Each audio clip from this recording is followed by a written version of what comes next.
Revenons à la lutte contre les changements climatiques. Il a beaucoup été question à Québec de la conférence de l'ONU sur le climat qui se tiendra donc à Paris à la fin de l'année. Mais quels seront les grands enjeux de cette conférence? Chantal, bonsoir. Bonsoir Céline. Alors cette conférence, en principe, ça devrait être un moment charnière très important. Ce qu'on veut, c'est vraiment élaborer un accord contraignant pour limiter à 2 degrés Celsius la hausse des températures moyennes à la surface du globe d'ici l'année 2100. Alors, on espère donc qu'on ne franchira pas ce seuil de 2 degrés parce que les scientifiques nous ont dit, depuis le temps qu'ils étudient la question, qu'au-delà de 2 degrés, on aura des problèmes de sécheresse, d'inondation, avec un impact humain immense sur des populations qui sont très souvent déjà très vulnérables. Et ce qu'il faut savoir, c'est que déjà, on a atteint une hausse de 0,8 degrés Celsius approximative de la température moyenne à la surface du globe. Et l'Organisation météorologique mondiale nous dit qu'on est sur une lancée vers le haut toujours, puisqu'on a eu 14 des 15 années les plus chaudes depuis qu'on mesure ces températures, donc depuis le début du siècle. Donc, c'est quand même énorme, il faut le savoir. Et donc, pour limiter les hausses en deçà de 2 degrés, la recette, on la connaît. Elle est connue et c'est compliqué à mettre en œuvre. Oui, il faut réduire les concentrations de CO2 dans l'atmosphère. On a même un chiffre, on connaît le budget mondial de carbone dont on dispose. Les données ont été calculées par les scientifiques du groupe d'experts intergouvernemental sur l'évolution du climat. Alors ces données-là, je peux vous les présenter, elles sont vraiment très tangibles, très visuelles. On a un budget total de 2900 gigatonnes de carbone ou d'équivalent carbone qu'on peut émettre avant d'atteindre 2 degrés. Ça, c'est le budget dont on dispose.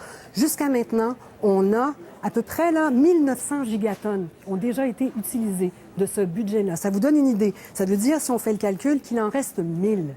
C'est très, très peu.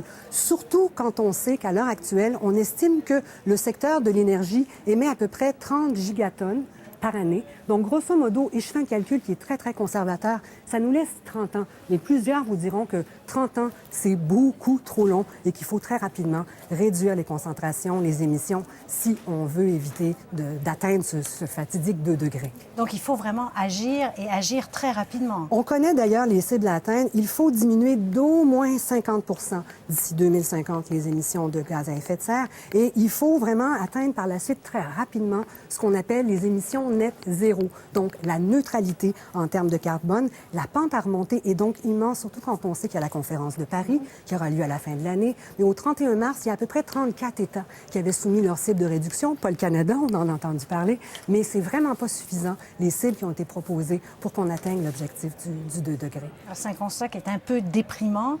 Des pistes de solutions? Le mot d'ordre, il est simple, tout le monde le dit depuis longtemps, il faut décarboniser nos sociétés, nos économies. Ça veut dire, par exemple, pour le Canada, la revue Nature publiait une étude tout récemment, début 2015, qui disait que dans le cas du Canada, pour ce qui est du pétrole et du gaz qui sont dans le sous-sol, qui sont dans les terres canadiennes, il faut laisser 80 de la quantité de l'énergie qui est là dans le sol. Donc, c'est vraiment énorme. En contrepartie, ça veut dire qu'il faut développer d'autres filières, comme par exemple taxer le carbone, comme on le fait en Colombie-Britannique, développer également d'autres filières énergétiques et aller chercher du financement, par exemple, avec un système de plafonnement et d'échange des droits d'émission, comme le fait le Québec, comme le fera bientôt l'Ontario. Mais ce qu'il faut retenir, c'est que tout ça doit se déployer très rapidement, très efficacement, parce que le temps presse. Oui, le temps presse. Donc, cette conférence de Paris au mois de novembre. Mois de novembre, début décembre. Merci beaucoup, Chantal. Très intéressant.